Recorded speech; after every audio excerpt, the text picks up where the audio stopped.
அவர் வீடு வீடா தெரு தெருவா ஏறி யோகிராம் சுரத்குமார்னு சொல்லி ஒவ்வொரு வீட்டுக்கும் அவங்க கஷ்டங்களை இன்னல்களை போக்கி எல்லா வீடும் நிம்மதியா இருக்கணும்னு சாமி உழைச்சிருக்காங்க.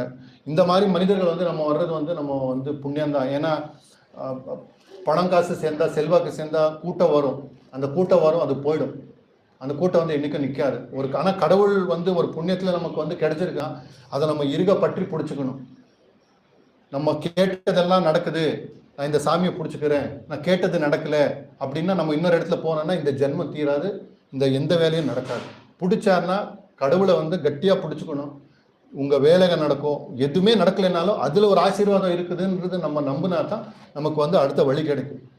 எந்த கடவுள், நான் ஏற்கனவே சொன்ன மாதிரி எந்த பரம்பொருள் இந்த உலகத்தை படைச்சிச்சோ அதுவே வந்து ராமனாக அவதரிச்சு, ராமன் கூட நம்ம இருந்திருக்கோம், கிருஷ்ணனாக அவதரிச்சிருக்காரு, அவருக்கு கூட நம்ம இருந்திருக்கோம். அடியனுக்கு தனிப்பட்ட ஒரு விஷயம்